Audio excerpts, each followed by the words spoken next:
Fait que, salut Hugo, merci d'avoir accepté l'invitation. Ça me fait plaisir. Je voulais te parler un peu parce que moi, à 10-12 ans, je te regardais à RDS, puis je trouve ça drôle un peu de t'avoir là, en face de moi pour qu'on jase un peu pendant une heure de ta carrière, des belles choses que tu as accomplies, puis tout ça. Aujourd'hui, je voulais qu'on parle aussi de pas juste l'homme fort, de la personne qu'on voit à la télévision ou dans ta carrière, mais aussi de la personne en arrière, un peu comme t'on dit le livre, comme dit ton livre, L'iceberg, on voit quelque chose à la surface, mais en dessous, il y a La beaucoup. partie qu'on voit pas, là. Ouais, il y a une grosse partie qu'on voit pas, hein. Puis pour toi, justement, je pense que quelque chose qui m'a marqué dans ton livre, tu t'es entraîné, je pense, pendant 14-15 ans avant de faire ta première compétition d'homme fort. Fait que c'est quand même énormément de travail avant de même compétitionner. Comment as-tu réussi à comme conserver la motivation puis t'entraîner pendant autant de temps avant de.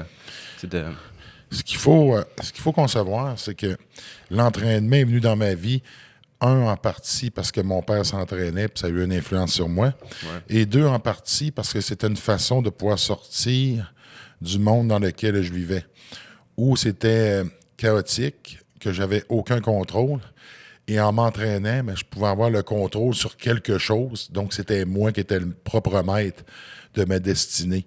Donc pour moi, l'entraînement est devenu une bouée de sauvetage qui m'a permis justement de m'accrocher sur quelque chose de positif pour me garder sur le bon chemin, puis qui m'a aidé à travers le cheminement à comprendre certaines règles que je mets en application, parce que pour pouvoir sortir de ce milieu-là, je ne peux pas seulement que m'entraîner, je devais exceller pour me donner des outils pour ne pas échouer où ce que je voulais pas être. Moi, je viens d'un petit village sur la Côte-Nord, puis la plupart des jeunes n'allaient pas à des écoles supérieures à l'extérieur. Ils terminaient leur secondaire, puis ils commençaient à travailler parce que souvent en région, c'est comme ça.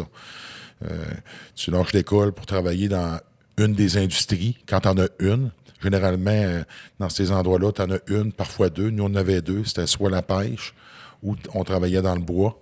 Puis, dans les deux cas, ben, c'était pas quelque chose qui me tentait Qui beaucoup. t'intéressait. Puis Ouais. tu as commencé assez jeune à t'entraîner à partir de l'âge de 12 ans, je pense. À 12 ans, j'ai commencé à m'entraîner, effectivement. Ouais, c'est hot. Puis à partir de là, il y a quelque chose que j'ai trouvé drôle dans ton livre. Je pense que tu as même fabriqué tes propres équipements pour t'entraîner Ben, ce à qui est cet arrivé, âge-là. c'est qu'au début, j'ai pris une entente avec mes parents. En échange de bons résultats scolaires, eux acceptaient d'effrayer un budget pour que je puisse acheter de l'équipement. Donc, ça se résumait en un ensemble de poids et haltères de 205 livres qui coûtait 109,99 et un banc d'entraînement qui coûtait 99,99. L'histoire commence à être connue. Fait que là, j'ai ramassé des sous parce que je plantais des quilles à la salle de quilles, puis je ramassais des bouteilles vides. Puis mes parents, ben, eux, ont défrayé le 109,99. Puis j'ai commencé à m'entraîner dans ma chambre. Puis, comment ça a commencé vraiment à prendre forme, c'est que j'ai dû faire mon propre programme d'entraînement, m'établir une cédule. Et ça, je l'ai fait en allant chercher l'information qui était disponible dans peu de littérature que j'avais, là, que j'avais accès. La bibliothèque municipale, la bibliothèque de l'école. Puis il y avait une revue en français qui s'appelait Santé et Force, qui sortait en kiosque une fois par mois. Donc, on avait deux dépanneurs dans le village, dont un qui était au coin de ma rue. Donc, j'achetais la revue. Puis c'est un peu comme ça que je me suis initié, parce qu'il n'y avait pas personne pour me montrer. Puis étant donné, avec le temps, j'ai compris que le fait d'avoir des bons résultats scolaires, que mes parents m'aidaient financièrement, ou en partie, mais ça me donnait aussi du temps, parce que pendant que je m'entraînais, ben, je faisais pas de mauvais coups, puis ils me laissaient faire mes choses. Donc, j'ai rapidement compris que le fait d'avoir de bons résultats ou d'exceller, facilitait ta cause, peu importe dans quel projet tu t'embarquais. Puis lorsque j'ai compris de fil en aiguille, plus fort que je m'entraînais, plus fort je devenais, et plus fort j'étudiais, meilleures étaient mes notes. Donc, je voyais le cause à effet, puis je comprenais vraiment cette conséquence-là. Et c'est comme ça que le goût d'exceller puis de me dépasser a commencé à prendre place dans tout ce que je faisais, parce que pour moi, c'était le chemin le plus court pour pouvoir sortir de cet environnement-là. Fait que tu as comme développé un amour, si on veut, pour la discipline ou tu sais, de tout le temps Au te début, je peux pas dire que c'est un présenter. amour. Non. C'est juste Ouais. que c'était tellement chaotique chez moi que ça emmenait de la stabilité. Donc, je me suis établi une discipline qui faisait en sorte que j'avais contrôle sur mon environnement immédiat, donc ma chambre à coucher. Donc, ce que moi, je pouvais faire. Le reste, je contrôlais rien. Donc, je vis dans une famille où mes parents sont divorcés, donc une famille éclatée, faible revenu, peu de stabilité, donc climat très précaire, très chaotique. Donc, pour moi, de prendre contrôle de ma vie, donc je me suis établi très jeune une cédule d'entraînement, ou plutôt une cédule pour fonctionner. Je me levais le matin, je déjeunais. Souvent, je devais allumer le poêle parce que chez nous, on n'avait pas de chauffage d'appoint. On chauffait au bois seulement. Donc, je me levais, je me lavais, je me préparais, je descendais en bas, j'allumais le poêle pour chauffer à la maison. Je me faisais déjeuner, je partais à l'école, je revenais de l'école, je jouais avec mes amis, je soupais, j'étudiais, je m'entraînais, je me couchais, puis le cirque recommençait, là. Donc, ça a été très tôt un mode de fonctionnement que j'ai fait jeune, mais qui me suit encore maintenant. Puis qui t'a permis d'accomplir quand même beaucoup de choses dans ta carrière, justement, là, d'avoir cette routine-là un peu, c'est comme quelque chose qui te permet de tout le temps... Ben, c'est quelque chose qui, moi, me stabilise beaucoup et me réconforte. Ouais. Parce que quand je suis en contrôle de cet environnement-là, et c'est encore la même chose aujourd'hui, ben tout est calme parce qu'il y a un minimum de choses que j'ai vraiment une emprise dessus. Ouais. Donc, pour moi, l'entraînement, je m'entraîne encore de 6 à 7 jours semaine, peu importe dans quel projet que je suis, où je me trouve à travers le monde, je m'entraîne. J'en ai besoin pour ma stabilité d'esprit. Ça me permet d'évacuer le stress négatif. Ça me permet aussi de focusser mes énergies.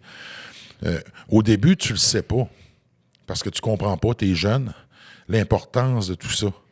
Puis là, mais avec le temps, tu comprends que ça fait partie de ce que j'appelle ma recette pour du succès. Ouais. Puis tu l'as fait un peu inconsciemment, là, tellement jeune que tu comprenais pas nécessairement tout Exactement. ce que tu faisais, mais... Je répondais à un besoin socio-affectif que je retrouvais pas dans ma famille, un modèle que je retrouvais pas non plus. Donc, moi, j'ai comme du côté émotif, j'ai fait une coupure et je me suis concentré strictement sur les choses que j'étais en mesure de pouvoir contrôler. Et en faisant ça, ben, tu n'es plus en train de penser aux choses qui te dérangent ou qui te font de la peine ou que tu ne contrôles pas, mais tu es en train de penser à ce que tu contrôles parce que ça, j'en avais déjà plein les bras avec tout ça, parce que ça prenait beaucoup de mon temps. J'en suis venu à construire mes propres équipements parce que ça n'a pas pris beaucoup de temps pour réaliser que finalement, ce que j'avais ne convenait pas à mes besoins parce que je grandissais et je grossissais vite. Il y avait très peu de choses disponibles que je pouvais acquérir. Et là, j'en suis venu que les outils que je voyais dans les magazines, ben, c'est le genre d'outils que j'avais besoin. Donc, ce que j'ai fait, j'ai commencé à faire des plans à l'échelle. Puis ensuite, ben, je prenais les sous, puis j'achetais du fer. Puis je coupais assis à fer.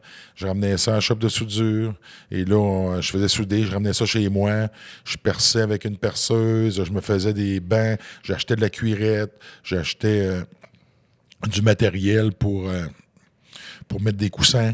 Donc, je me suis fabriqué un gym, machine à poulies avec des poulies de skidoo. Donc, j'ai fait preuve de beaucoup d'esprit d'initiative et Créativité. de créativité. Puis pour être honnête, je regarde ça avec du recul, puis je me demande où je trouvais la motivation de faire ça, parce que maintenant, je l'aurais pas. C'est certain que maintenant, les choses sont différentes. Mes champs d'intérêt, mes priorités sont peut-être ailleurs. J'ai vécu ce que j'avais à vivre à ce moment-là, mais pour moi, ça démontre comment fort était mon besoin de vouloir sortir de cet environnement-là. Puis l'entraînement est devenu ma porte de sortie. À vrai dire, l'entraînement a sauvé ma vie. Et il n'y a rien qui aurait pu m'empêcher de continuer à progresser parce que ça aurait été un peu comme d'abandonner ou ça aurait été un peu comme mourir à quelque part puis de laisser mourir ton rêve. Donc, à savoir, entre le moment que je commence à m'entraîner et le moment que je commence à compétitionner, pour moi, c'est vraiment... à ce moment-là, ça fait même pas partie de mes prérogatives. C'est de m'entraîner parce que pour moi, l'entraînement va m'emmener ailleurs. Où? Je le sais pas, mais je concentre vraiment sur le moment présent. Puis c'est encore comme ça que je fonctionne aujourd'hui. Fait qu'à vrai dire, mon plan de match était simple. Le plus gros, le plus fort j'allais devenir. Lorsque le train est passé, j'allais avoir mon ticket pour embarquer dessus. Puis c'est exactement ça qui s'est passé. Intéressant. Puis j'ai trouvé quelque chose d'intéressant aussi. T'as ramassé les vidanges. Je pense dans ton livre, tu dis il n'y a pas de sous-métier, il n'y a pas n'y a pas de travail qui mérite pas d'être bien fait. Puis tu le faisais avec, comme détermination, persévérance, puis tu voulais exceller en ça, à courir à côté du camion, puis de dire... Fait que ça te force à faire tout le temps les choses de la bonne manière, puis ça, je pense que ça t'a servi plus loin dans ton parcours. Hein, dans tout ce que je fais, j'ai un esprit compétitif, puis c'est un peu une façon de briser la monotonie de ce que tu fais, puis en même temps de regarder, parce qu'on s'entend que ramasser des vidanges, c'est pas le métier le plus gratifiant. Ouais. Par contre, ça dépend comment on le regarde. Parce que s'il n'y avait pas des éboueurs, ça serait encore une fois, ça serait le chaos dans nos rues. Il y aurait la peste, il y aurait plein de choses qui ne fonctionneraient pas. Donc, tu en as besoin. Ouais. Donc, c'est seulement la perception que les gens en ont, puis la perception que tu en as toi-même. Donc, moi, pour me motiver, je me suis dit, mais si je pourrais ramasser des poubelles, mais tu as le meilleur ramasseur de poubelles. Puis là, effectivement, ce que je faisais, c'est que je courais d'une cour à l'autre pour arriver avant le camion. Puis, ça nous permettait de terminer 1 heure plus tôt parce qu'on était très rapide. Ça prend le bon partenaire parce qu'au début, la personne à qui j'étais tripait pas vraiment là-dessus. Puis, à un moment donné, j'ai tombé avec le bon partenaire. Et là, on a embarqué là-dedans. Fait qu'on avait une compétition de nous deux. Une compétition, finalement, mais t'as pas de trophée. C'est seulement qu'une façon de te motiver. Puis, en faisant ça, t'es plus en train de ramasser des poubelles. Tu es en train d'apprendre, encore une fois, d'autres choses sur toi-même. Tu es en train de repousser tes limites. Tu es en train de tomber où ce que tu valorises ce que tu fais. Je le valorisais parce que je me disais, hey, aujourd'hui, on était bon, là. On s'entend que si tu le relativises à travers tout, ça ne change pas grand-chose. Ouais. Mais si tu le ramènes à toi, encore une fois, c'est une façon de te dépasser. Puis ce fameux dépassement-là, si tu l'appliques dans toutes les sphères de ta vie, tu deviens un champion. Parce qu'être un champion, c'est pas le trophée que tu remportes. C'est le processus pour te rendre. Puis là, à partir du moment que tu fais tout comme un champion, c'est la perception que les gens vont avoir de toi parce que c'est ce que tu vas projeter. Tu vas projeter l'image de quelqu'un qui fait pas les choses à moitié. Tu vas projeter l'image de quelqu'un qui fait pas le minimum. Parce que le minimum va te donner le minimum de résultats. Plus haut je vise, plus haut je vais tomber. Puis lorsque j'arrive à quelque part, puis je me dis, j'ai été capable de me rendre là, je vais viser encore plus haut. La perfection n'existe pas, mais tu as quand même le droit d'essayer d'y arriver. Wow. Puis ça m'amène à un point justement que tu parles dans ton livre, je pense que c'est l'extra ou le kilomètre de plus, en fait, de toujours faire un peu le kilomètre de plus. Ça revient un peu à ce que tu dis. C'est exactement ça. Peu importe ce que tu fais, la différence entre être ordinaire et être extraordinaire, c'est l'extra. Et ça, c'est difficile à appliquer au day-to-day, à chaque jour, puis l'appliquer dans tout ce que tu fais. Puis à chaque fois que je le fais, puis que je me trouve ordinaire, qu'est-ce qui me rappelle que je suis ordinaire? C'est le résultat. Puis là, le résultat, lui, ment pas. J'ai pas donné le meilleur de moi-même. J'ai le résultat qui venait avec l'effort que j'ai mis. Puis, avec le temps, à force de l'appliquer, tu peux pas te demander moins que ça. Parce que lorsque ça arrive, ça te rappelle comment tu as été médiocre. Puis ça, c'est la pire des choses avec laquelle je peux vivre. Ouais. Ça, je pense que c'est quelque chose que tu n'aimes pas, hein, justement, d'essayer de juste être ordinaire ou quoi que ce soit. C'est toujours viser mieux, toujours viser oui, puis en même ça fait partie de toi. Là, ça fait partie de moi. Certaines personnes voient ça d'une manière où tu es un éternel insatisfait, mais en même temps, pour moi, ça fonctionne. Est-ce que tu trouves justement une satisfaction ou est-ce que toi, tu te ressens comme éternel insatisfait ou si ça t'arrive d'être satisfait d'où ce que tu es? Je suis rarement satisfait, je suis content, mais je suis pas satisfait parce qu'il y a toujours plus à faire. Okay. Puis, c'est peut-être une façon, éventuellement, qu'il faut que tu te déprogrammes, mais encore là, pour moi, c'est la manière que je me suis montré ou que j'ai appris lorsque j'étais jeune pour en arriver à des résultats, parce que je réalise que si je fais la même chose que les autres, j'arriverai pas au même résultat que les autres. Donc, quand j'étais jeune, être différent faisait pas de moi le gars le plus populaire.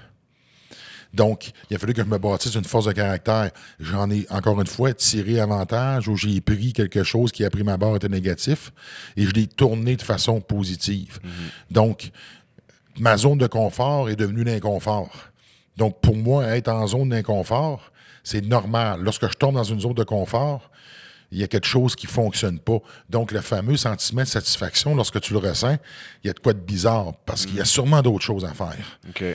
Il y a sûrement de quoi que j'ai pas fait. Puis là, je focus là-dessus. D'ailleurs, lorsque je mentionne que j'ai remporté le titre de champion du monde, puis que par la suite, je suis de retour à la chambre d'hôtel et je regarde ça, puis que ma conjointe me dit que j'ai pas l'air content, c'est parce que je réalise que finalement, oui, j'ai remporté le titre, mais j'aurais pu être meilleur. Donc, le vrai objectif, c'est pas la perception des autres, c'est vraiment d'exploiter ton plein potentiel. Et si tout le monde faisait ça, ben, je suis convaincu que le monde serait pas mal meilleur. Nice. Puis le concept, je voulais te parler de la Californie, entre autres. Là, on saute d'une place à l'autre. Puis dans ton parcours, tu as été en Californie, je pense, juste avant de rentrer à l'école de police, c'est ça? Je voulais que tu nous parles un peu justement de ton passage là-bas. Tu es resté quoi, environ 1 an en Californie? J'ai resté 1 an. Ça a été une intégration qui a été relativement facile parce que lorsque je suis arrivé là-bas, tout était différent. Le fait d'être différent était cool. Ouais. Puis c'est ce qui m'avait frappé vraiment, c'est comment là, c'était pas négatif, tu n'étais pas perçu de façon négative, les gens n'avaient pas le même regard sur toi, puis au contraire, ça m'ouvrait plein d'opportunités. À ce moment-là, je faisais des compétitions de powerlift, puis je travaillais dans un bar comme portier, et lorsque les dirigeants du bar ont su que je faisais des compétitions de powerlifting, ils sont venus me voir pour savoir s'ils pouvaient me commanditer puis m'aider. Alors qu'ici, personne ne veut t'aider, là. Puis personne ne veut te donner rien, puis tu sollicites, puis personne ne te donne un coup de main. Et là-bas, c'est l'inverse, c'est eux qui viennent te voir. Donc, pour moi, c'était vraiment... Ça t'a ouvert les yeux sur... Ça m'a ouvert les yeux sur une autre façon de voir les choses, puis ça allait vraiment bien là-bas. Lorsqu'on m'a rappelé pour aller terminer mon stage à l'école de police, initialement, j'ai refusé parce que j'étais dans le milieu de ce que je faisais là-bas, dans le sens que ça venait vraiment de décoller. Puis en même temps, je voulais me donner la chance de vivre l'expérience. Puis lorsqu'on m'a rappelé la deuxième fois, j'avais comme pas le choix, sinon j'aurais pas eu mon diplôme. Puis je pouvais pas ne pas terminer ce que j'avais commencé. Ouais.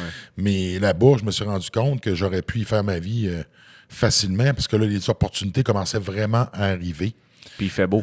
Puis les choses se bousculaient. La température... l'état d'esprit, c'est un autre mood, là. C'est pas comme ici, là.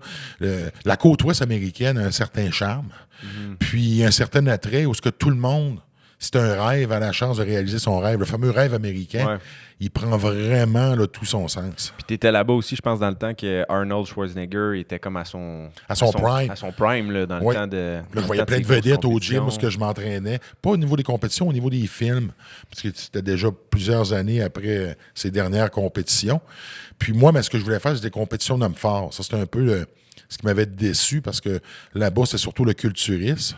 Et là, j'ai commencé à avoir des offres pour des émissions télé et des films. J'ai joué dans quelques films. Puis lorsque je suis revenu, vous savez, des fois, il y a un timing, puis il n'y a rien qui arrive pour rien. J'avais décroché un rôle pour un méchant, mais ça me donnait un rôle majeur. Mais quand je suis revenu pour les fêtes, je suis tombé malade ici, puis j'ai été 3 semaines où ce que j'ai pas pu rien faire. Puis le tournage débutait au mois de janvier. Fait que finalement, ils en ont pris un autre. Puis quand je suis retourné, mais là, malheureusement, j'avais passé à côté de l'opportunité. Mais si je l'avais fait, peut-être que le reste, ça ne serait pas suivi, puis j'aurais pas eu la vie, puis j'aurais pas eu le cheminement que j'ai eu. Donc, finalement, tu es à l'endroit où tu dois être, en train de faire les choses que tu dois faire. Ouais. Puis encore, à ce moment-là, tu n'avais pas encore compétitionné dans les compétitions d'hommes forts, qui était ton rêve ultime à partir de 12 ans, je pense. Non, pas encore, c'est ça. Tu t'étais dit, je vais être l'homme le plus fort du monde, qui est quand même pas J'étais allé en Californie parce que je voyais que dans des revues de culturistes, il y avait des hommes forts qui allaient là-bas. Puis à chaque fois, il y avait un journaliste qui en parlait un petit peu. Donc, pour moi, ça a été ma porte d'entrée. D'ailleurs, lorsque je suis arrivé là-bas, j'ai été commandité pour avoir mon permis de travail par le propriétaire du gym. J'ai eu un endroit où rester. J'ai eu accès au gym sans payer. Donc, j'avais beaucoup d'avantages. Dans une fin de semaine, j'avais mon appartement, j'avais ma voiture, j'avais un job. Donc, le fait d'être différent m'ouvrait beaucoup de portes. Intéressant. Puis, fait que là, t'es revenu, t'as fait l'école de police, t'avais pas d'uniforme aussi, il n'y en avait pas fait encore à ton format, je pense. Puis là, t'as gradué, t'as travaillé dans la police à Gatineau. C'est ça? Puis, comment ça a été ton expérience dans la police en général? L'expérience, j'ai adoré. Mes valeurs me rapprochaient beaucoup du travail policier. Lorsque j'étais au secondaire, j'avais fait des tests. Des tests pour déterminer quel métier je devrais pratiquer. Puis le métier de policier sortait fort. Puis étant donné que je venais d'un endroit où être policier n'était pas nécessairement bien vu, mais c'était pas mon choix initial. Je voulais devenir professeur d'éducation physique, ce qui était très contingenté à l'époque que je suis arrivé au moment où je devais faire les décisions si je continuais là-dedans. Puis il y avait beaucoup de diplômés, mais peu de travail. Donc, je me suis dit, c'est pas ça vraiment que je veux faire parce que tu t'endettes pour aller à l'école. Pour moi, c'était quand même lourd parce que je savais que j'allais devoir rembourser. Je n'avais aucune aide pour me donner accès, donc je devais m'endetter. Fait que j'ai redirigé ma carrière pour devenir policier.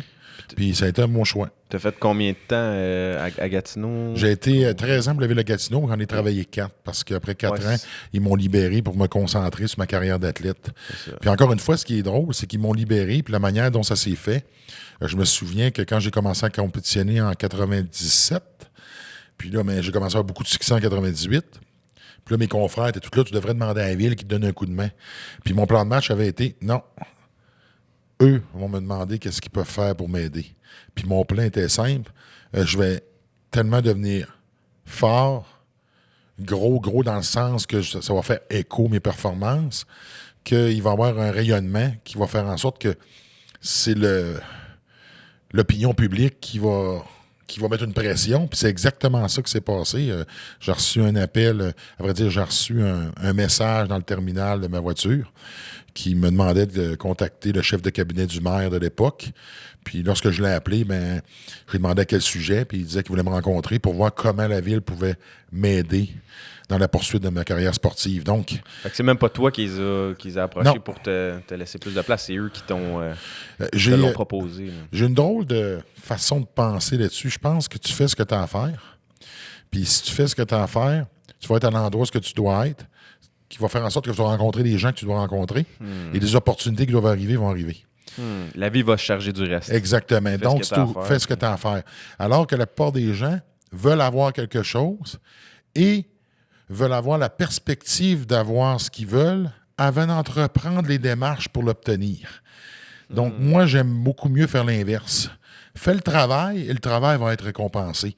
Parce que la perception, encore une fois, si tu le fais, puis tu le fais bien, si tu te démarques, puis tu le fais avec de l'extra, ça laisse personne indifférent. Et c'est là que tu te démarques des autres, et c'est là qu'il y a des gens qui te remarquent, et c'est là que les opportunités viennent. Ouais. Mais c'est comme un équilibre à avoir, parce qu'en même temps, il faut que tu continues de te focusser sur l'objectif final, le rêve, qui est supposé d'être l'homme fort, mais que tu te concentres juste sur le processus d'entraînement, dans le fond. C'est comme un... À vrai dire, c'en est un.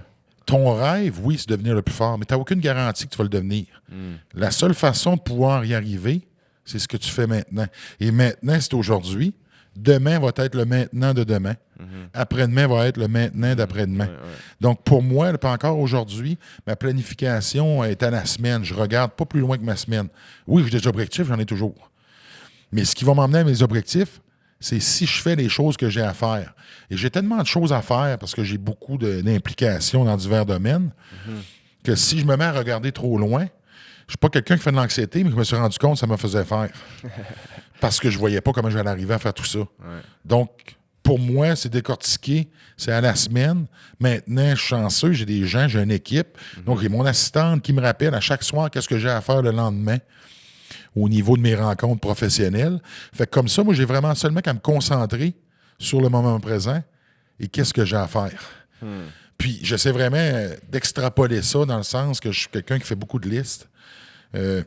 Moi, je veux même pas... Le moins que j'ai à penser aux choses que je n'ai pas à penser, bien, plus de temps j'ai à pouvoir focusser sur ce que j'ai à faire. Ouais. Donc, si j'ai une rencontre, j'ai une activité promotionnelle, bien, quelqu'un va déterminer comment je dois m'habiller. Donc, pour moi, ça m'enlève déjà ce temps de réflexion-là parce que je me suis rendu compte que avec le temps, j'ai une fatigue mentale qui s'installe puis que je suis moins fonctionnel en fin de journée ou en après-midi que je suis le matin. Donc, pour moi, l'entraînement vient vraiment me donner cette boost d'énergie-là où je suis en mesure de pouvoir être fonctionnel toute ma journée. Tu t'entraînes-tu plus le matin, plus le soir ou ça va varier? J'essaie de m'entraîner le matin puis sur l'heure du midi en milieu de journée parce que ça me donne vraiment un boost d'énergie. Okay. Ça me permet de me délasser d'un certain stress. Ouais. Puis là, tout d'un coup, je redeviens vraiment fonctionnel. Des fois, les gens, ils pensent que de l'entraînement, ça prend de l'énergie pour s'entraîner, mais en fait, souvent, quand tu es habitué, ça t'en donne. Là. Toi, c'est un peu ça, ça te donne l'énergie, le fait de t'entraîner. T'entraîner physiquement va avoir un certain impact, mais là, tu actives ton organisme, puis tu stimules l'endorphine. Donc, tu vas te sentir beaucoup mieux après ton entraînement. En même temps, il y a un certain stress que tu accumules parce qu'on vit dans un milieu qui est très compétitif, qu'on le veuille ou qu'on le veuille pas.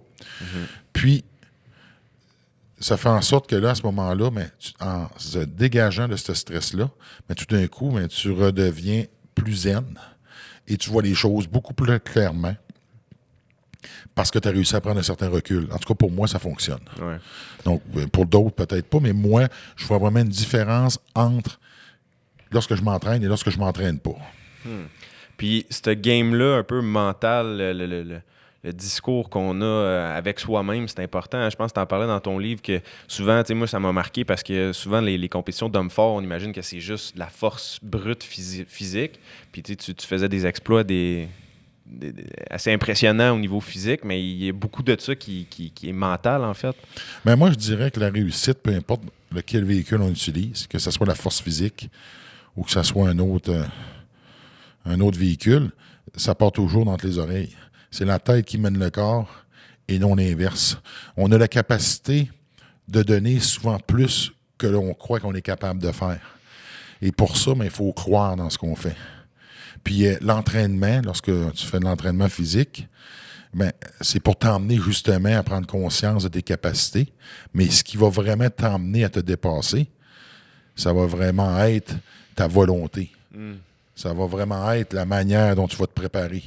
Puis l'entraînement te sert, oui, à entraîner ton physique, mais surtout à entraîner ton mental. Ouais. Parce que lorsque je dis tout le temps, pour moi, l'entraînement, à l'époque que je faisais de la compétition, quand ça commençait à faire mal, c'est là que le travail commençait. Donc, tout ce que j'avais fait avant la douleur était seulement que la préparation pour commencer à vraiment tomber dans la zone de travail parce que la douleur va devenir ton ami. Et c'est ta capacité de pouvoir continuer dans la douleur qui va faire en sorte que tu vas passer à travers les autres, en avant des autres, parce que c'est toujours celui qui veut l'avoir le plus qui l'emporte. Wow.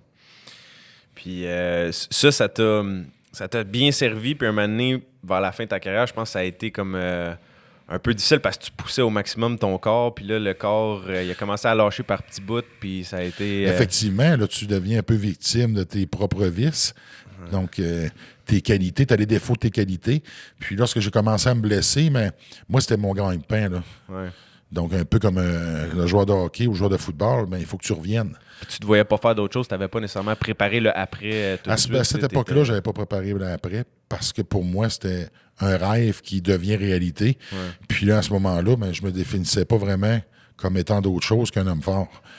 Parce que tu as tellement fait ça, puis tu es tellement conditionné à ça que lorsque tu l'es, moi, je pratiquais pas le sport des hommes forts, j'étais un homme fort. Ouais, ça faisait 20 ans que tu t'entraînais là, pour... Puis là, quand j'ai commencé à me blesser, ce que tu réalises, c'est que finalement, tu es humain. Puis tu te prends un peu pour un super-héros. Puis là, tu commences à avoir tes premiers doutes, tu commences à avoir tes premières craintes. Et lorsque les blessures s'aggravent, lorsque les blessures traînent, tu commences à prendre conscience que il va peut-être avoir une fin, puis tu n'es pas préparé à ça. Moi, je n'ai pas décidé d'arrêter.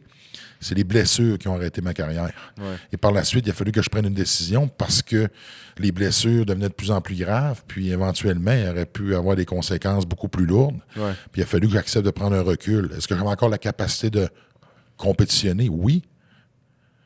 Mais mon corps me disait que là, il était plus capable. Ouais. Fait que, mentalement, il y avait un déphasage, puis ça a pris environ 3 ans avant que je puisse vraiment en faire un deuil, parce que pendant 3 années, après avoir pris ma retraite, j'étais encore dans les mêmes conditions. J'aurais pu commencer à compétitionner avec 10 semaines d'avis. Ouais. Puis il a vraiment fallu que je trouve un moyen de me déprogrammé. Et là, j'ai fait du bodybuilding pour justement changer ma manière de m'entraîner, changer mon mindset. Vraiment, de me sortir de la zone où j'étais pour refaire d'autres choses. Puis là, ensuite, j'ai repositionné ma carrière différemment. J'ai été chanceux parce que à travers toute ma carrière d'athlète, les partenaires que j'ai eus m'ont suivi pendant longtemps. J'ai été 7 ans avec Black & Decker de Walt. Ouais. Et là, maintenant, avec BMR, ça fait 12 ans. Donc, on s'en va sur la 13e année. Donc, ça m'a aidé d'avoir des bons partenaires solides pour pouvoir justement faire cette transition-là. Puis, ils ne m'ont pas laissé tomber lorsque ça a été terminé. Ouais. Puis, est-ce que je voyais une carrière dans les médias dans l'horizon? Non. Mais c'est arrivé parce qu'encore une fois, en faisant des choses que tu as à faire, tu rencontres des gens que tu dois rencontrer et des choses se sont faites. de par mon association avec BMR, qui a créé l'opportunité de rencontrer des gens dans le milieu télévisuel. Puis là, ben, éventuellement, on m'a proposé un projet.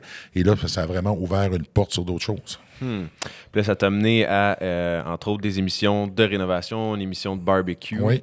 Dernièrement aussi, à Vos risques et périls, que tu as voyagé partout à travers le monde dans les quartiers les plus toughs. Comment ça a été, ça? Justement, on en parlait un peu avant de commencer, mais vous avez fait quand même, c'est tout un exploit parce que vous n'aviez pas nécessairement un gros budget pour réaliser ce que vous avez fait, mais vous avez accompli des belles choses, là, des très belles choses avec ça. C'était vraiment un beau défi. Moi, en partant... C'est toi qui avais eu l'idée pour ça ou si ça t'est venu? L'idée initiale n'est pas de moi, mais l'idée finale, j'ai participé parce qu'on l'a peaufiné pour que ça me ressemble puis que je sois à l'aise dedans. Moi, j'entreprends des projets auxquels j'aime. J'ai toujours été un taponneux. On l'a vu, j'ai fabriqué mes équipements. Fait que lorsqu'on m'a proposé l'idée de participer à une émission de rénovation, ben j'aimais bien l'idée, mais au début de l'animation, tu sais pas si t'as le talent nécessaire, t'as-tu les habilités, puis tu veux pas avoir l'air fou, parce que lorsque tu as l'air fou à TV, ça a quand même des conséquences. Hein. Il y a du monde qui te regarde. Ouais. Je m'en souviens des compétitions d'hommes forts, lorsqu'on m'avait dit, le World's Strongest Man, il y avait un reach de 2,3 milliards à travers le monde, annuellement. Donc, ça fait du monde qui te regarde. Puis, je me souviens, c'était ma première compétition, lorsqu'ils m'ont dit combien de monde qui regardait l'émission, là, j'ai fait « wow ». 2,3 millions ou... Milliards. OK, tabarnouche. Parce que c'est vendu partout dans le monde. Donc, c'est plus vendu comme un sideshow, parce que là, c'est vendu en package. C'est IMG qui était propriétaire, je crois qu'ils le sont encore d'ailleurs. Puis eux, ben, lorsque tu achetais le circuit de l'ATP au tennis, tu achetais le golf, ben là, ils donnaient des cadeaux, puis ça fait partie du cadeau qu'ils donnaient. Donc, eux se ramassaient avec un portefeuille qu'ils n'avaient pas payé. On le glisse dans l'horaire de diffusion à des heures, à peu près n'importe quand. Ouais. Et c'était comme ça. Donc, finalement, il y a quand même beaucoup de monde qui le regardait. Dont moi, à RDS, à 12 ans. Oui, mais non, mais RDS le passait, puis c'est là que j'avais commencé à le regarder. Puis, pour faire une histoire courte, bien là, je me suis dit, bon, ben, je vais aller chercher l'information. Qu'est-ce que ça prend pour faire de l'animation? Donc, avant de répondre, j'ai fait ma petite enquête, j'ai rencontré des gens, j'ai suivi leurs conseils, puis j'ai dit, OK, c'est beau, je vais l'accepter. Puis j'ai embarqué là-dedans, puis ça a été une bonne idée. J'ai pas tenté d'être quelqu'un d'autre. Le conseil qu'on m'avait donné, c'est de rester moi-même. C'est exactement ce que j'ai fait. Puis ça a fonctionné. Par la suite, moi, je suis un amateur de barbecue. Donc ça, c'était mon idée, de faire du barbecue. Puis là, on a proposé le projet, puis ça a bien à donner parce que le diffuseur en voulait un. Puis la maison de production avait déjà en tête d'en faire un. Donc ça a été un bon match. Boum! On l'a fait. Lorsqu'on m'a présenté à Vos risques et périls, qui ne s'appelait pas comme ça à l'époque, ben moi, j'ai tout de suite vu l'occasion, parce que ça, j'ai dit ça me ressemble. Les autres, oui, mais j'ai dit ça, là, c'est moi. J'ai voyagé à travers le monde, j'ai été policier, puis je voyais l'occasion de pouvoir faire autrement quelque chose que c'est pas tout le monde qui sera en mesure de faire. Parce que tout le monde peut animer un show de réno, et tout le monde peut animer une émission de barbecue ou de bouffe. Ouais. Donc, je me suis dit, celui-là, par contre, là, c'était un peu plus dur à... Ouais, aller dans le ghetto, puis rencontrer du monde qui n'ont pas des passés rose-rose, puis c'est... Puis j'ai une belle qualité, c'est que je suis pas le genre à être nerveux. Donc, pour moi, c'était comme... Ça m'allumait vraiment, puis ça m'allumait de pouvoir réaliser quelque chose dans un contexte plus difficile, qui, à prime abord, a l'air pratiquement impossible à faire. Puis, ce que je me suis rendu compte lorsqu'on le faisait, ce qui rendait les choses impossibles à faire, c'était beaucoup plus de l'ordre de la préparation, de la recherche et du budget que de se rendre dans le milieu lui-même. Ouais. Donc, il y a une autre réalité que tu apprends à connaître lorsque tu as les deux pieds dedans. Surtout lorsqu'on est à l'extérieur, une équipe, une petite équipe. Il faut que tu apprennes à te débrouiller. Ça prend des gens qui ont déjà un caractère assez spécial parce que le danger est omniprésent. Donc, il n'y a pas juste moi qui prend des chances. Tu as le caméraman, tu as le réal. Donc, tout le monde, toute l'équipe en prend. Donc, mais tout le monde, on était animé de la même passion, c'était de pouvoir réaliser puis de mettre ton empreinte sur un projet qui allait être différent puis qui allait faire écho. Puis dans les faits, ça l'a fait puis ça a bien fonctionné. Donc, le seul défaut, de l'émission, c'est que notre diffuseur avait un mandat un peu plus communautaire. Donc, il y a beaucoup de choses qu'on ne pouvait pas voir à l'écran, qu'on ne pouvait pas faire parce que ça dépassait le mandat du diffuseur. Mais ça aurait été tellement bon parce qu'on aurait pu monter ça encore d'un cran puis montrer une réalité qu'on voit quand même à travers l'émission, mais qui aurait peut-être donné mal au cœur à certaines personnes. Ouais. OK. Puis comment tu... Tu sais, parce que pour te préparer, supposons, à être un homme fort, c'est assez clair ce que tu as à faire, c'est t'entraîner, c'est lever des poids, tout ça, mais pour te préparer à être à la télé ou ainsi de suite, c'est un peu une game différente, c'est pas aussi évident, supposons, comment qu'on peut se préparer à faire ça. T'avais-tu des choses que tu as faites pour te préparer? Ou? J'ai suivi certains cours, j'ai suivi des cours de diction, j'ai suivi des cours... de base pour le positionnement. Il faut que tu comprennes comment le jeu des caméras, comment ça fonctionne. Tu as quand même des gens sur le plateau qui te dirigent. Ouais. Donc, ça a été comme ça. J'ai été chercher les formations que je pouvais prendre, qui étaient disponibles. Donc, c'est vraiment quand même un parcours atypique parce que c'est pas nécessairement la manière dont tu entres dans le monde des médias. Mais j'ai une belle qualité, c'est celle de m'adapter. Donc, une très grande capacité d'adaptation. C'est la même capacité d'adaptation qui m'a permis d'avoir du succès dans les hommes forts, qui m'a permis de pouvoir changer possiblement l'image et la perception des gens envers les hommes forts, qui m'a amené à être capable d'aller dans les ghettos puis d'échanger avec du monde qui ne veulent pas voir de caméra. Donc, c'est cette capacité-là de pouvoir m'imprégner de l'environnement et de l'énergie que tu retrouves, puis d'apprendre quand même assez rapidement les rudiments pour être capable de justement livrer la marchandise. Puis l'autre qualité que j'ai, c'est que lorsque c'est important puis que l'enjeu est là, il y a un certain stress.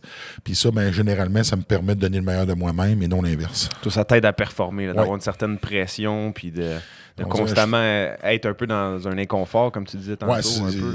C'est là que tu n'as pas le choix. Là. C'est là que ça se passe. Puis souvent, mais c'est un peu comme en compétition. Là. C'est quand tu as le stress là, de dire, OK, là, ça va se passer là, c'est là que je gagne. C'est vrai que tu dois donner le meilleur de toi-même, mais ce stress-là, je me rends compte, je le retrouve dans beaucoup de choses dans lesquelles je fais parce que je m'en demande beaucoup puis que je me contente pas de peu.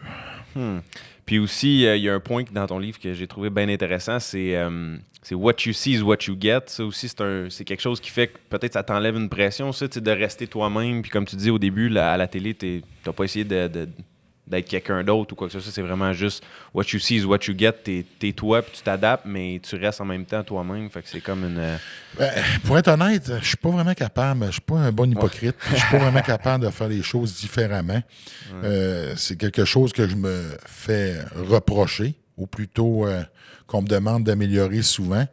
Je suis assez transparent dans mon humeur. Je suis plus quelqu'un d'introverti qu'extroverti, même si je travaille dans le domaine des médias. Je suis souvent dans ma tête. Ça ne veut pas dire que je suis de mauvaise humeur, mais je ne suis pas la personne qui sourit le plus lorsqu'on me rencontre dans la rue. Puis c'est juste parce que je suis habitué à me focusser sur ce que j'ai à faire, puis c'est comme bizarre. Donc, un peu à l'image, lorsque je suis arrivé un peu dans le corridor tantôt, t'as pas un malaise, mais on est là pour faire quelque chose, on se connaît pas encore, puis je suis pas du genre à faire comme si on se connaissait depuis 10 ans. Alors que tu es dans le domaine des médias puis des communications, puis il faut que tu le sois un peu plus. Ça, c'est un des côtés que j'ai un peu de difficulté, c'est que mon humeur va vraiment me mener, puis j'ai de la difficulté à changer ça parce que j'ai un peu l'impression que ça serait d'être, encore une fois, être hypocrite. Quand tu demandes à quelqu'un, ça va-tu bien? Puis la personne t'atteint au haut qui va dire oui. Mais des fois, elle va pas bien, puis elle te répond oui pareil.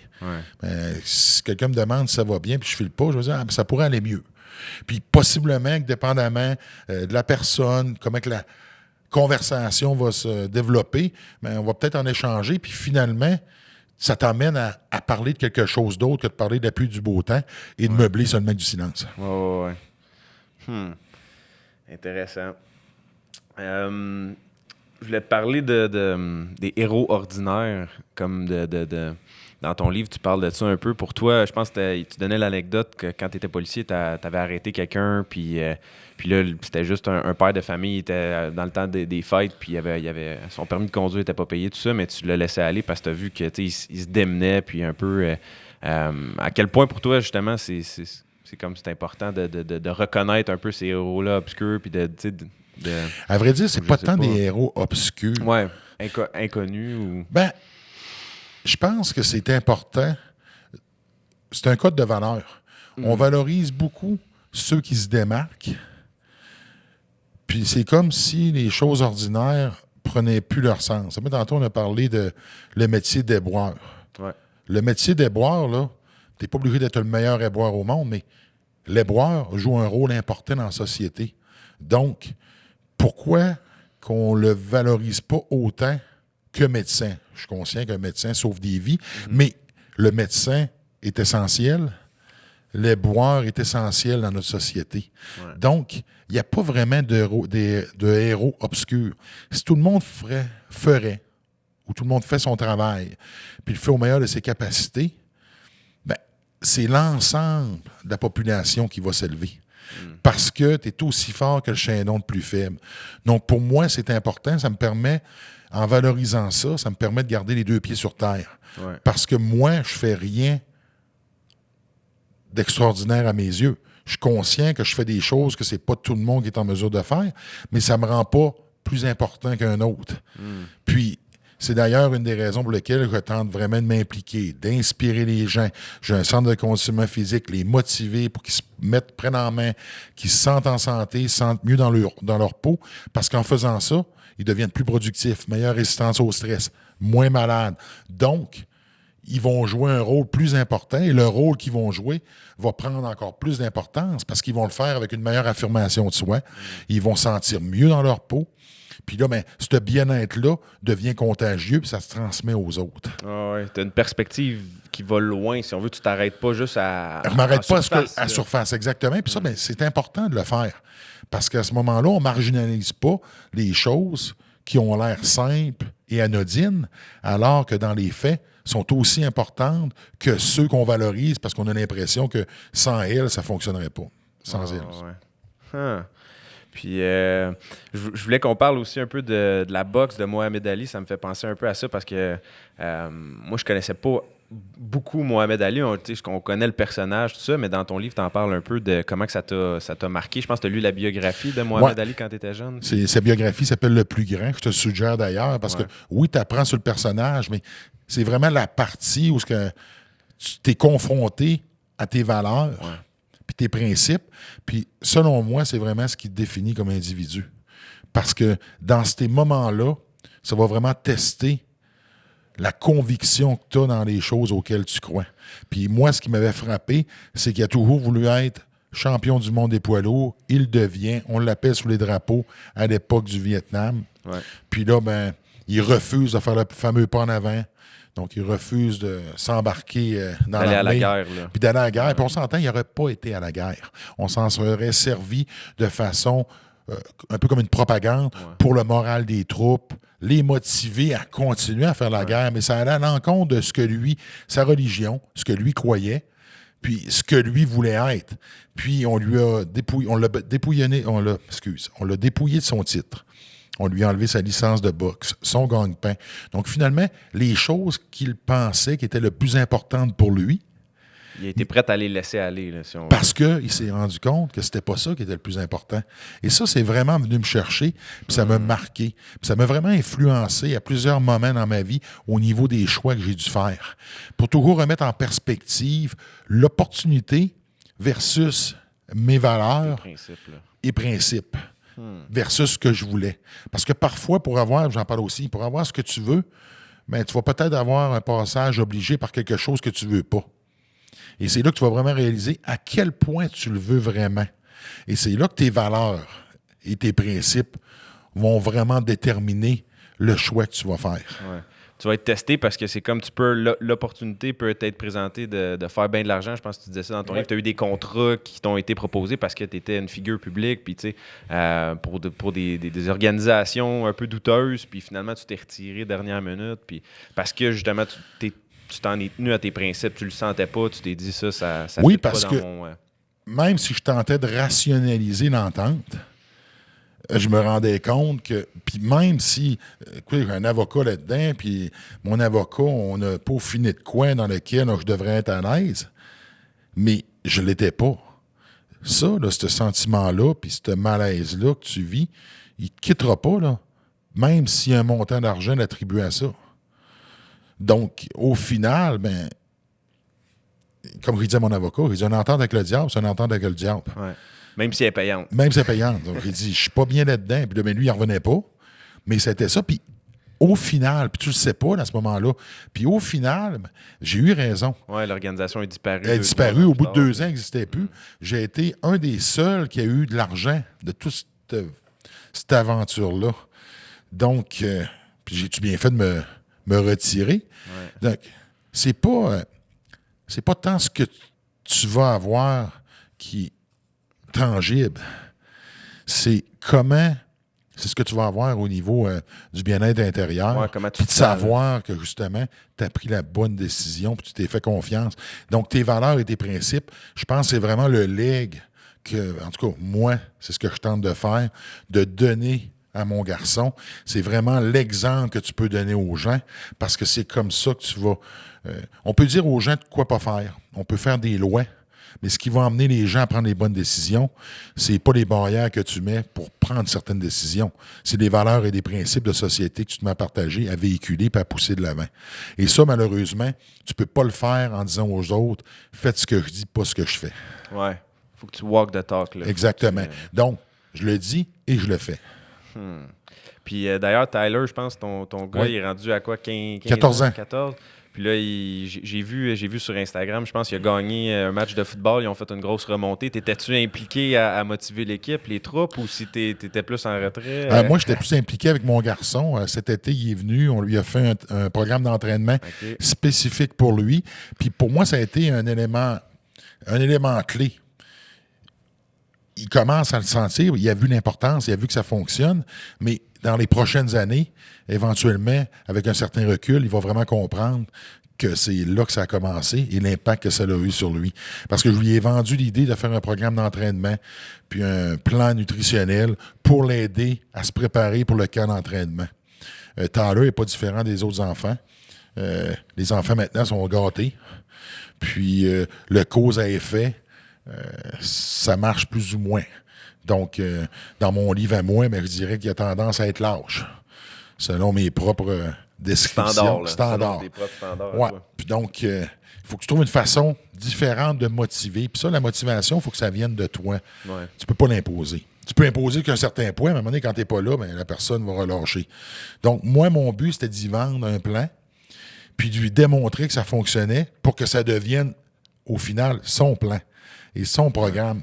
Puis, ça a vraiment fonctionné. On a fait des tests l'hiver passé, des tests parce qu'il fait du ski aussi. Il y a eu ses tests de football, il y a eu ses tests de ski. J'ai demandé d'avoir les résultats aux entraîneurs là-bas qu'ils ont pris. Je regardais ça avec ma gang. On a mis sur pied un programme d'entraînement spécifique en fonction de ses résultats. Lorsqu'il est revenu ici, parce que je l'ai l'été, on a fait une évaluation physique. Ensuite, on a entrepris le programme. Les premières 2 semaines, il l'a trouvé très difficile parce qu'on l'a sorti de sa zone de confort. Donc, il a commencé à travailler aussi au gym. Fait que moi, j'avais la flexibilité de pouvoir au moins le libérer pour ses entraînements, mais il devait travailler. Donc, il a commencé à faire des sous, il a commencé à avoir un horaire, il a commencé à avoir des bosses. Puis, au niveau de son entraînement, avoir un plan. Puis, le plan, mais il devait l'appliquer. Puis, il est chanceux parce que c'est un peu l'avantage que j'ai, que je peux lui emmener. Parce que j'avais des entraîneurs privés avec qui je travaillais étroitement pour faire en sorte qu'on suive sa progression. Puis, à la fin de l'année, il avait dépassé largement ses résultats en début d'année, donc ceux du printemps et surtout ceux de l'été. Et lorsqu'il est arrivé au camp, à travers les 50 jeunes du club, c'est celui qui s'est le plus amélioré entre le printemps et le mois d'août. Donc, il a été partant. Il a connu une super saison. Ils n'ont pas perdu une partie. Ils ont remporté la finale provinciale.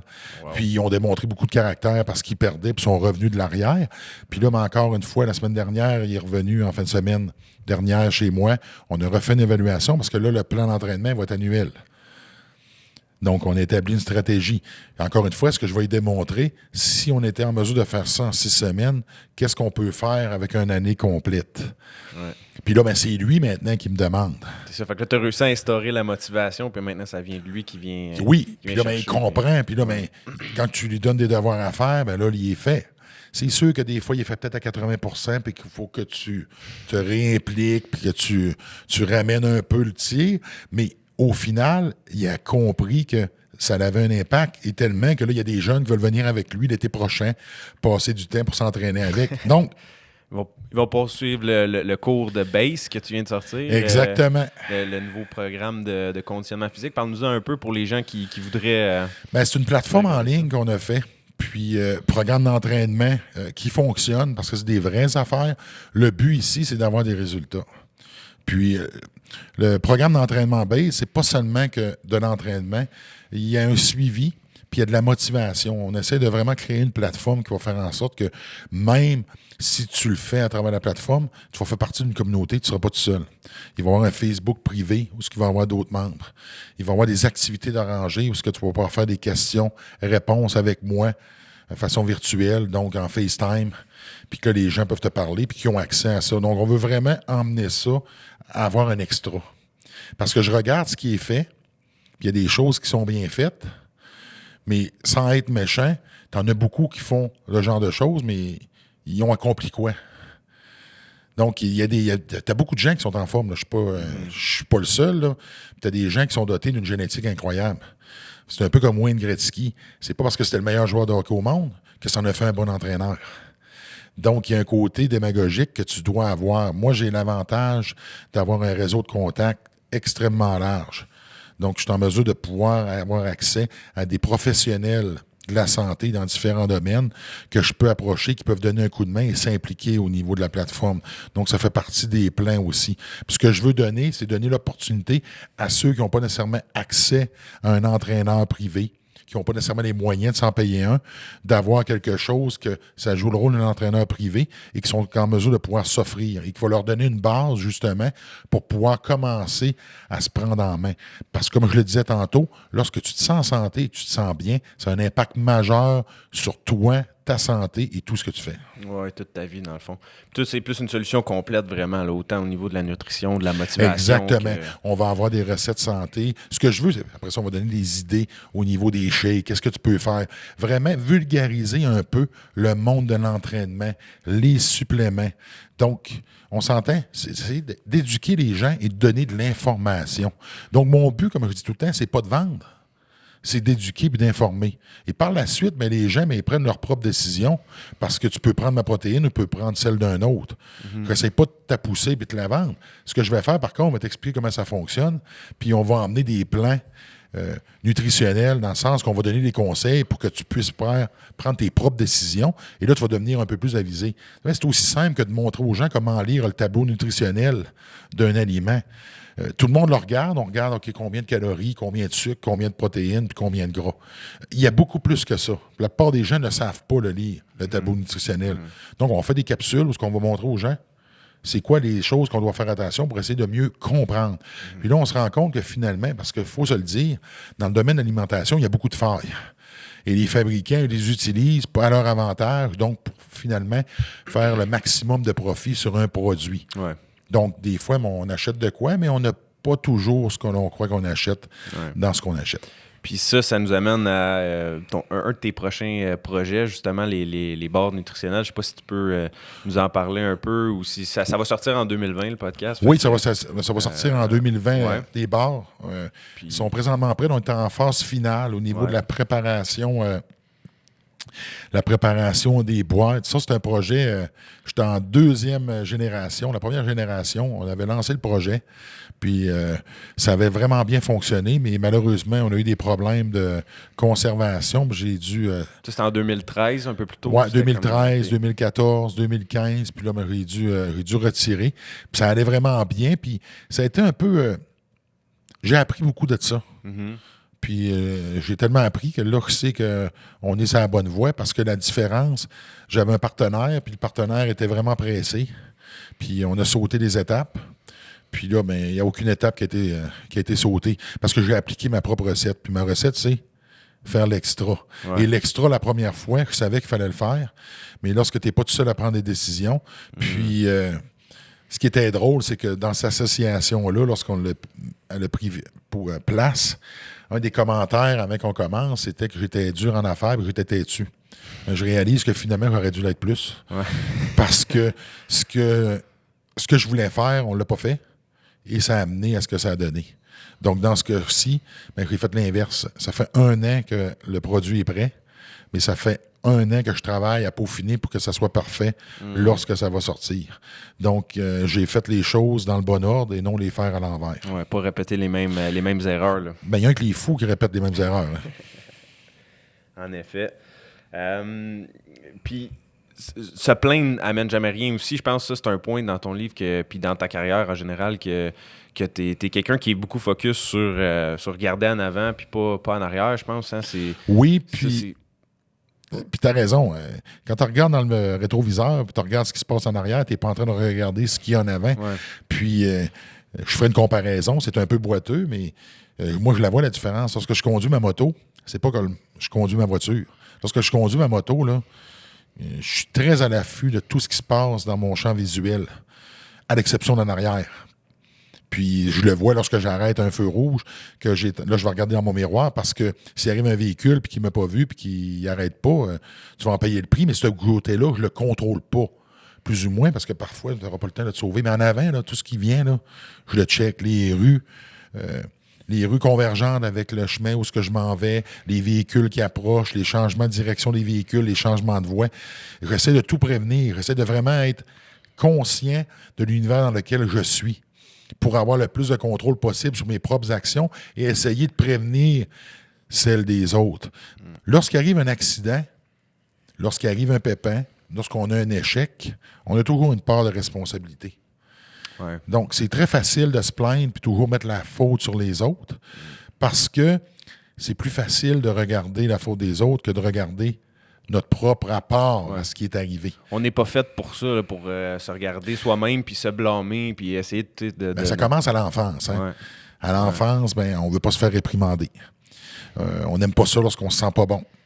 Fait que si on le cache, ça se verra pas peut-être. Puis là, finalement, tu t'en es sauvé. Puis à chaque fois que tu t'en sauves, ce que tu apprends, c'est que si tu te fais pas prendre, c'est correct. Une façon de contourner. Une façon de contourner. Ça, c'est vrai dans tout. Dans tout ce que tu fais. C'est pas juste des affaires qui sont criminelles ou des affaires que tu as le droit ou pas le droit de faire. C'est juste que lorsque tu tombes dans la médiocrité, il ne faut pas que tu espères qu'il se passe des choses extraordinaires. Mm-hmm. Parce que c'est le résultat et c'est surtout le reflet de la manière dont tu fais les choses. Ouais. Donc, dans ton livre, tu disais comme tu peux mentir aux autres puis tu peux comme tromper les autres, mais tu peux jamais te tromper toi-même. Hein. Ça, je pense que c'est un... Tu peux jamais mentir à toi-même. Ouais. Donc, au final, là, je reviens à mes fameuses valeurs et fameux principes. Là, c'est que toi, lorsque tu te regardes, selon ton code de valeur, es-tu à l'aise avec ce que tu vois? Ouais. Donc, rendu là, ça appartient à tout et chacun ce qu'ils font. Parce que c'est pas tout le monde qui se fait prendre. Mm-hmm. La journée que tu te fais prendre, ça sera pas la faute d'un autre. Ça va être la tienne. Parce que au final, c'est toi qui le fais. Ouais, puis même si tu t'es pas fait prendre, même si c'est passé un peu inaperçu les raccourcis que tu as essayé de prendre. Mais tu vois, c'est que tu te fais toujours prendre. Dans le sens que quand je dis te faire prendre, si tu fais un geste criminel, tôt ou tard, si tu le répètes, ça va arriver. C'est une question de temps. Dans ton day-to-day, les choses que tu fais, quand je dis de te faire prendre, c'est que lorsque tu fais les choses à moitié, éventuellement, ça va se refléter quelque part et ça va sortir. Si tu fais les choses à moitié au travail, puis c'est tellement gros comme boîte que ça sort jamais, mais ça passe, puis tu passes pour la personne qui fait sa job. Jusqu'au jour où tu te fais prendre, et là, tout d'un coup, on se met vraiment à sculpter ce que tu as fait dans le passé, puis là qu'on trouve que finalement, il est tout croche, lui, puis sa job, il la fait pas. C'est juste qu'on le voyait pas parce qu'il réussit à le cacher. Qu'est-ce qui va arriver? Mais non seulement tu vas perdre ta job, c'est ta réputation. Et ensuite, c'est ta capacité de pouvoir te replacer les pieds ailleurs parce que ce que tu fais te suit tout le temps. Donc, au final, tu finis toujours par te faire prendre. Parce que le résultat de tes gestes et de tes choix va toujours avoir une conséquence. Et cette conséquence-là, c'est seulement qu'une question de temps avec qu'elle te rattrape. Nice. On est rendu à combien de temps, Master? 1 heure? Fait que je pense qu'on a quand même fait le tour. Puis en terminant, moi, je suis dans l'immobilier commercial. Fait que si on veut, on peut aborder un peu. Là, toi, t'es propriétaire de la bâtisse où tu as ton gym, tu as un condo aussi, je pense, en locatif. Puis c'est quelque chose qui t'intéresse. J'ai un condo, une maison en locatif. Ouais. Un condo. Fait que là, oui, j'ai différents projets. Donc, lorsque mes projets de commercialisation vont prendre place, mais ce que je veux me diriger, c'est vraiment vers l'immobilier. Puis c'est quoi qui t'a amené un peu au monde des affaires ou au monde de l'immobilier en général? Ça a-tu toujours été ton intention ou si c'est venu un peu par ton parcours? Ou, c'est plutôt par mon parcours parce que j'ai rapidement compris. J'ai une boîte de prod que j'ai partie aussi. Donc, on va commencer à faire de la production télé. OK. On a déjà 3 projets qui sont en branle. Il y en a un qui va se concrétiser. On a un qui est en attente. Puis il y en a un autre qu'on est en train de faire le pilote. Donc, je trouve ça le fun. L'idée, c'est de pas se... Je suis pas le genre à me limiter. Puis j'ai compris, sans être méchant, que tu te mets pas riche à travailler pour les autres. Et surtout que je n'étais pas fait nécessairement pour travailler pour les autres. Ouais. Parce que j'ai l'esprit entrepreneur très fort. Puis souvent, mais quand tu travailles pour les autres, c'est peut-être pas fait comme moi j'aimerais que ce soit fait. Donc, puis l'appréciation n'est pas toujours la même au niveau de ton dévouement à faire les choses. Donc, lorsque tu travailles pour toi-même, mais tu as le résultat de l'effort que tu mets. Et ça, je vis très bien avec ça. Nice. Fait que Hugo, merci encore une fois d'avoir accepté l'invitation. Vraiment, félicitations pour ta carrière, tes beaux projets, puis on va te souhaiter le meilleur des succès pour la suite. Si les gens veulent te suivre ou... HugoGérard.com. Puis tu as juste à me sauter de la santé parce que pour le reste, je m'en occupe. That's it. Ben, bonne santé. Merci. Hugo. Salut.